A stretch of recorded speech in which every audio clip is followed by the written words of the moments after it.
With permission from Scholastic, I will be reading chapter 15 from the city of Ember. For this chapter, it is a longer one, so I have two ideas. You can either, number one, create a comic strip of what happens while you are listening to this, so the different events or scenes that are happening. So that's the first choice, is the comic.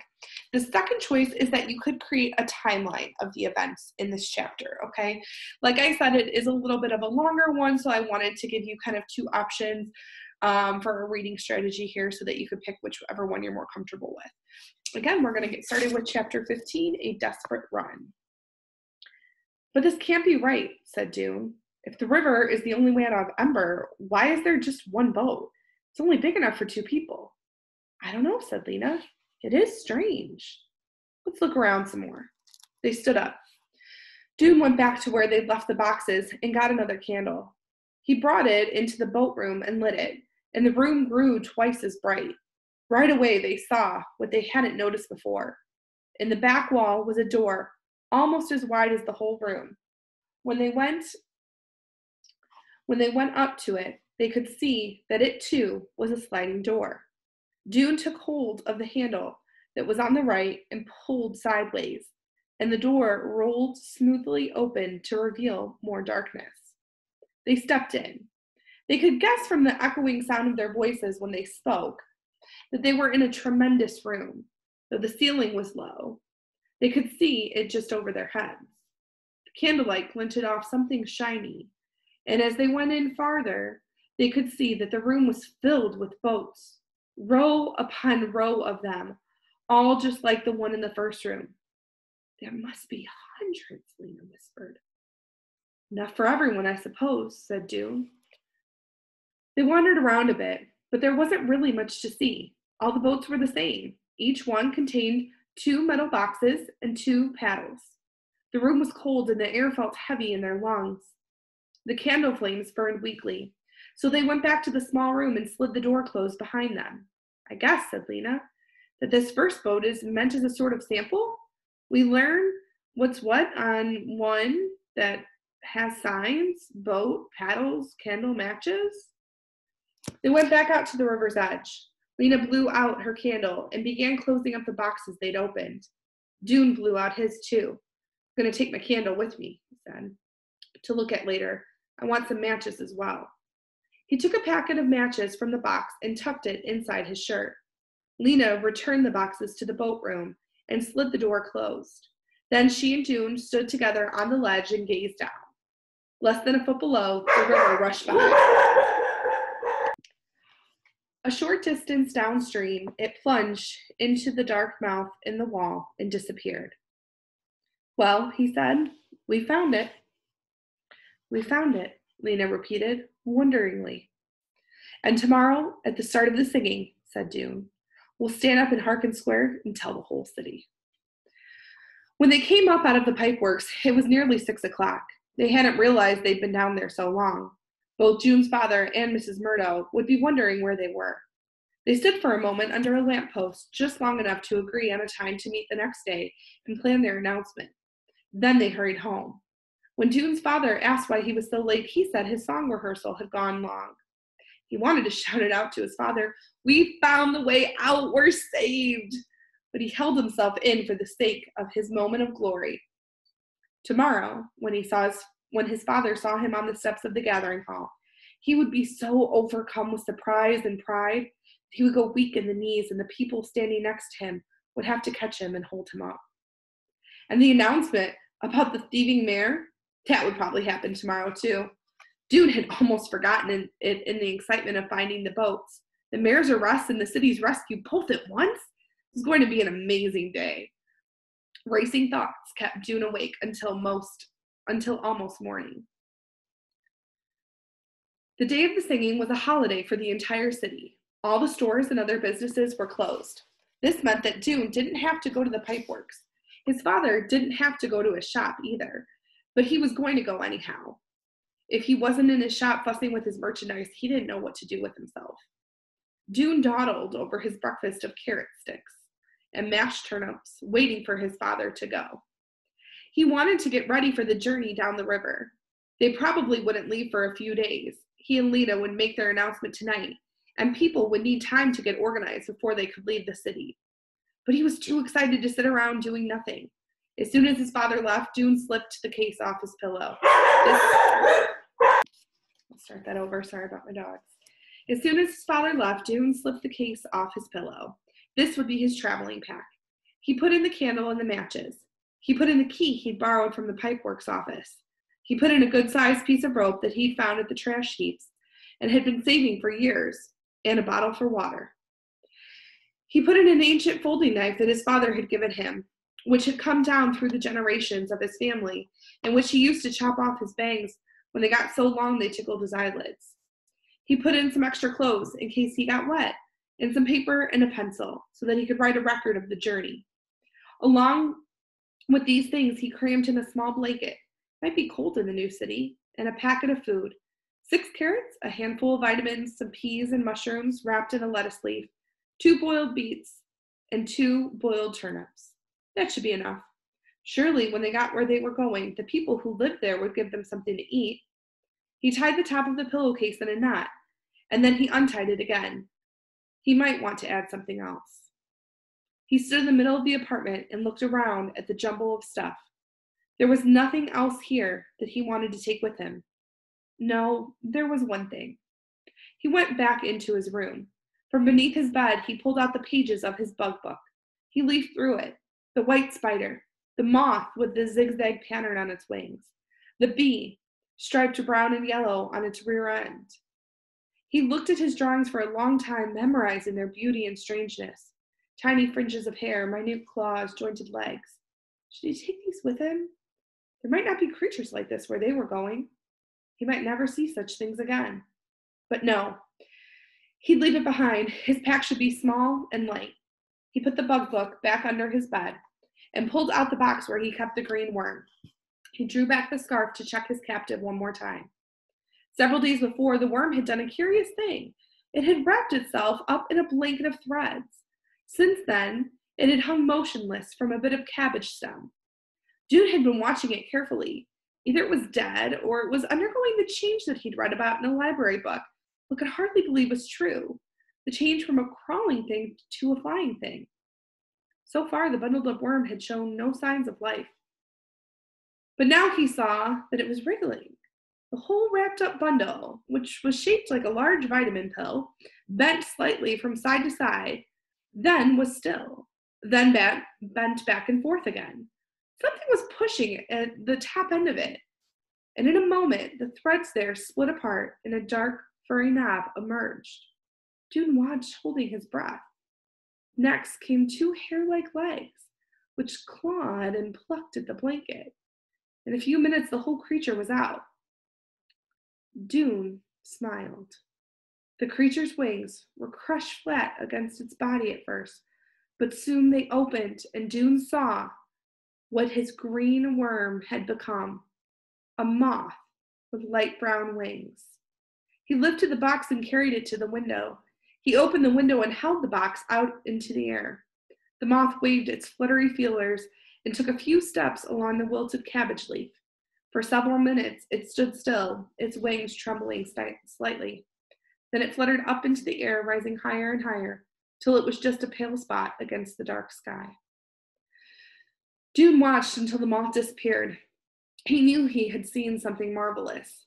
What was the power that turned the worm into a moth? It was greater power than the builders had had.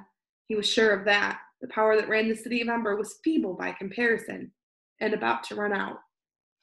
For a few minutes he stood by the window, looking out over the square and thinking again about what to pack for his journey. Should he put in anything like nails or wire? Would he keep money? Should he take some soap? Then he laughed and struck a hand against his head. He kept forgetting that the entire population of the city would be with him on the trip. He needed something he didn't have. Someone would surely be able to supply it.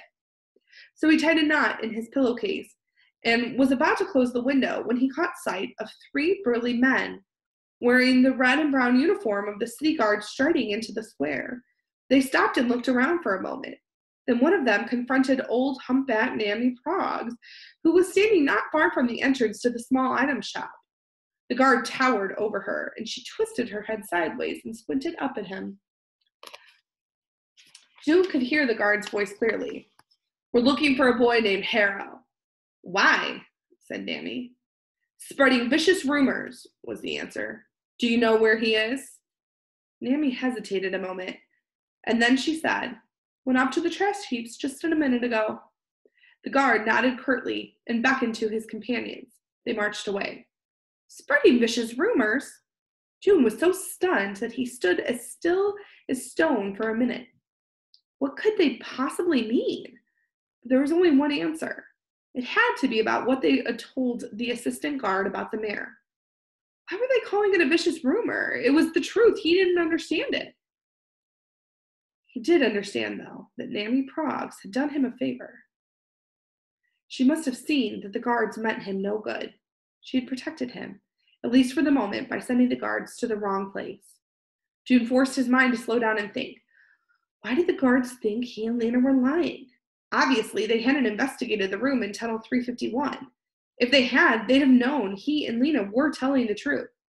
He could think of only one other possibility. The guards, at least some of them, already knew what the bear was doing. They knew about it and wanted it to stay a secret. And why? It was clear. The guards, too, were getting things from the storerooms. Had to be the answer. For a moment, the fear he'd felt when he saw the guards was replaced by rage. The familiar hot wave rose in him, and he wanted to grab a handful of his father's nails or pot shards and throw them against the wall. But all at once he remembered, if the guards were after him, they'd be after Lena too. He had to warn her. He dashed down the stairs, his anger turning into power for his running feet. After discovering the room full of boats, Lena had come home to Mrs. Murdo's with the sound of the river still in her ears. It was like a huge, powerful voice roaring at the top of its lungs. Deep inside herself, Lena felt an answering call, as if she too contained a drop of the same power. She would ride on the river. She could barely believe it. And it might take her to the shining city that she dreamed of, or it might drown her. What she had imagined before, the smooth, gently sloping path leading out, now seemed childish. How could the way into a new world be so easy? She dreaded going on the river, but she was ready for it too. She longed to go. She slept that night in the beautiful blue-green room in the big, lumpy bed with Poppy next to her. She felt safe here. Mrs. Murdo came in and tucked the covers around her. She sat on the edge of the bed and sang an odd little song to Poppy. Something about rock-a-bye baby in the treetops. What are treetops? Lena asked. But Mrs. Murdo didn't know. It's a very old song, she said. It's probably nonsense words. She said goodnight and went out into the living room where Lena could hear her humming quietly as she tidied up. She was so orderly. She never left her stockings draped over the back of a chair or her sewing spread out all over the table. Lena closed her eyes and waited for the sleep. But her thoughts kept tumbling around. So much was going to happen tomorrow. The whole city would be in an uproar. People would stream down into the pipeworks to see the boats. They'd be excited, shouting and laughing and crying, packing up their belongings and surging through the streets. If they couldn't all fit in the boats, there would be fights. Some people might get hurt. It was going to be a mess. She'd have to keep her little family close around her. Poppy, Mrs. Murdo, and Dune. And perhaps Dune's father and Clary. Through it all, she would hold tight to Poppy so no harm would come to her. It seemed she had barely opened her eyes when she felt Poppy's hard little heels banging against her shin. Time to get up, Poppy chirped. She got out of bed and dressed herself and Poppy in the kitchen. Mrs. Murdo was smashing potatoes for breakfast. How lovely, Lena thought, to have breakfast cooked for her, to hear water bubbling in the pot, and find a bowl and a spoon set out at the table and vitamins lined up neatly beside a cup of beet tea. I could live here forever, Lena thought, before she remembered that in a day or two they would all be leaving. There was a sudden banging on the front door. Mrs. Murdo dried her hands and went to answer it, but before she'd taken 3 steps, the banging came again. I'm coming, Mrs. Murdo cried. When she opened the door, there was Dune. His face was flushed, and he was breathing hard. He had a bulging pillowcase over his shoulder. He looked past Mrs. Murdo to Lena.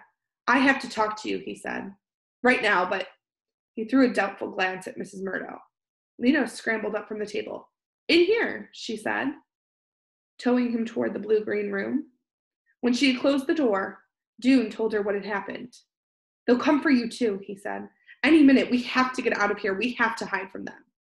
Lena could hardly make sense of what he was saying. They were in trouble? Her legs went shaky at the knees. Hide? She said. Hide where? We could go to the school. No one would be there today, or the library. It's almost always open, even on holidays. He hopped impatiently from foot to foot. But we have to go fast. We have to go now. They have signs up about us all over the city. Signs? Telling people to report us if they see us. Lena felt as if a swarm of insects was inside her head, buzzing so loudly she couldn't think. How long do we have to hide?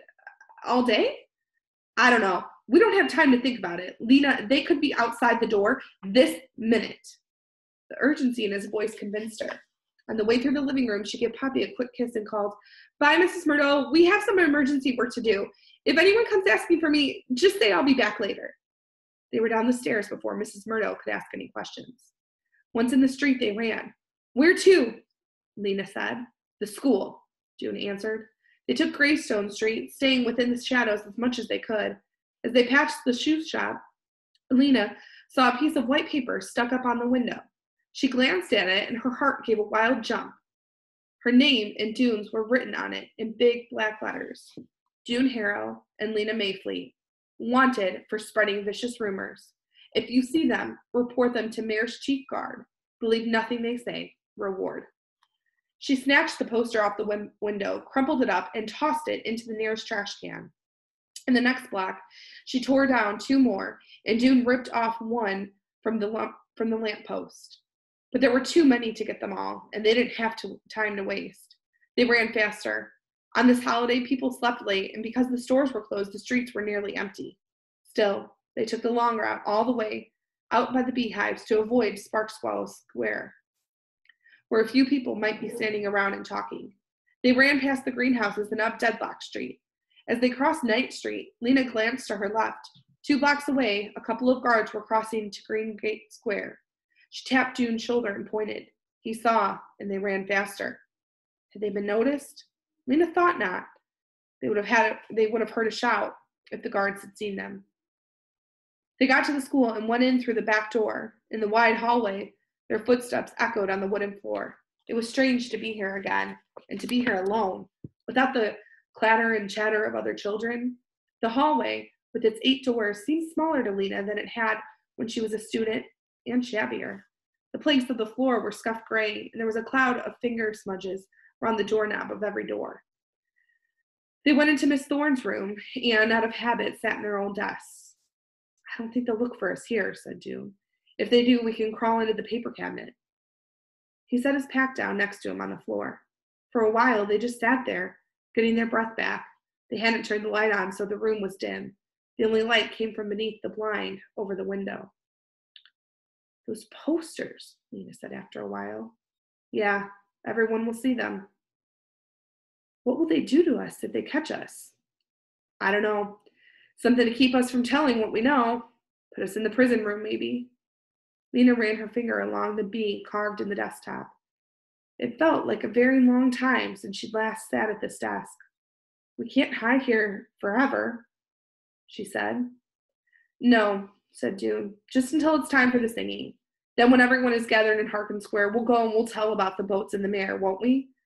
I haven't really thought about it. I haven't had a chance to think at all this morning. But the guards are always there at the singing, standing next to the mayor, said Lena. They'd grab us as soon as we open our mouths. June's eyebrows came together in a dark line. You're right. So what will we do? It was like finding yourself on a dead-end street, Lena thought. There was no way out. She stared blankly at the things that had once been her daily companions. The teacher's desk, the stacks of papers, the book of the city of Ember on its special shelf.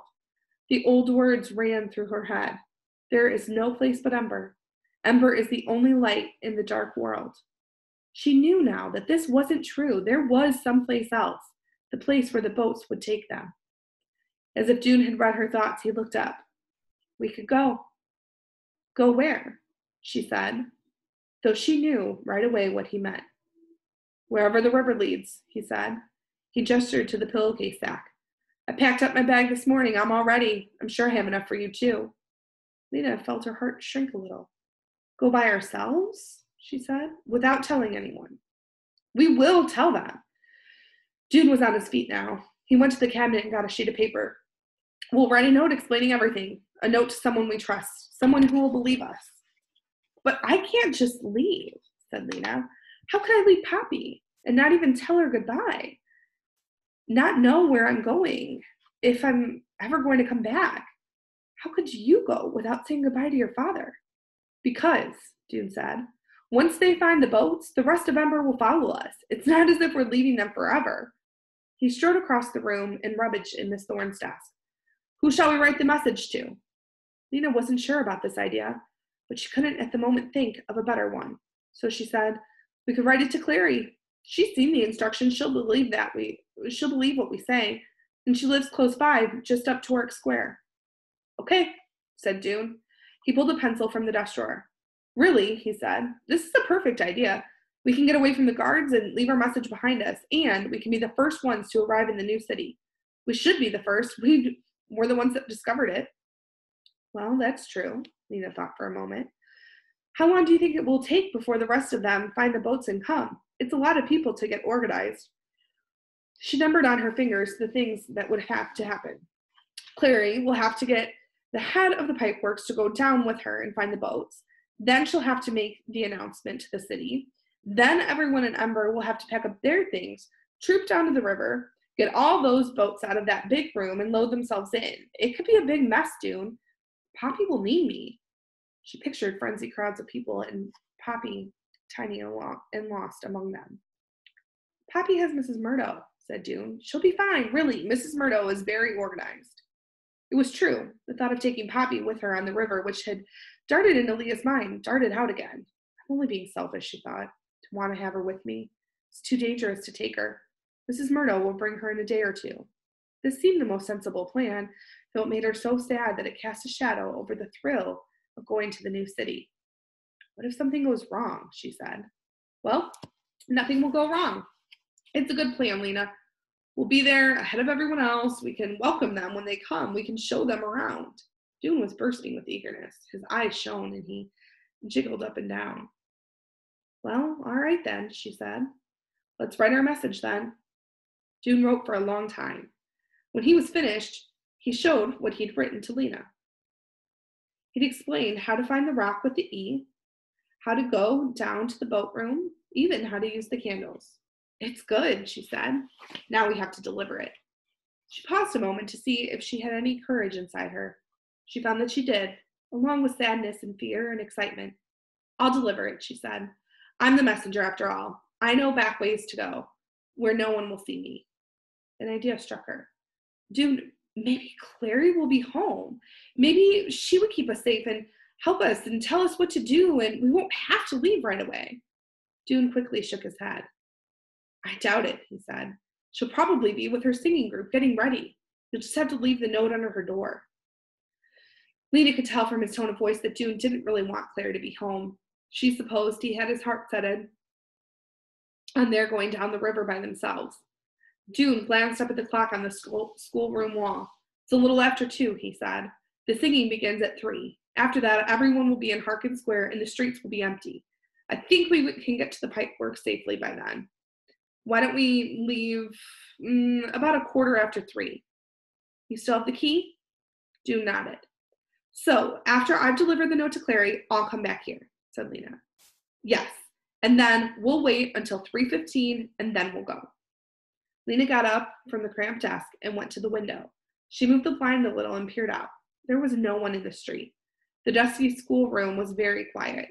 She thought about June's father, who would be frantic when he saw his son's name on those posters, and then realized later that June had disappeared.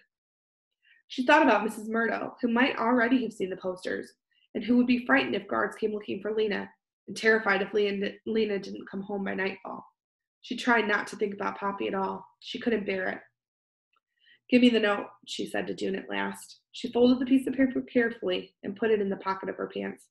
Back soon, she said, and went out of the room and down the hall to the rear door of the school. Dune went to the window to watch her go. He moved the blind aside just enough, just enough to see out into Pibb Street. There she was, running in that long-legged way, with her hair flying. She started across Stone Grit Lane just before she reached the other side. Dune's breath stopped in his throat. 2 guards rounded the corner from Knack Street, directly ahead of her. One of them was the chief guard. He leapt forward and shouted so loudly Dune could hear him plainly through the glass. "That's her! Get her!" Lena reversed her direction in an instant. She raced back down Pibb Street, turned down School Street toward Bilboil Square, and vanished from Dune's sight. The guards ran after her shouting. Dune watched, sick with horror. She's much faster than they are, he told himself. She'll lose them. She knows places to hide. He stood frozen next to the window, hardly breathing. They won't catch her, he thought. I'm sure they won't catch her. End of chapter 15.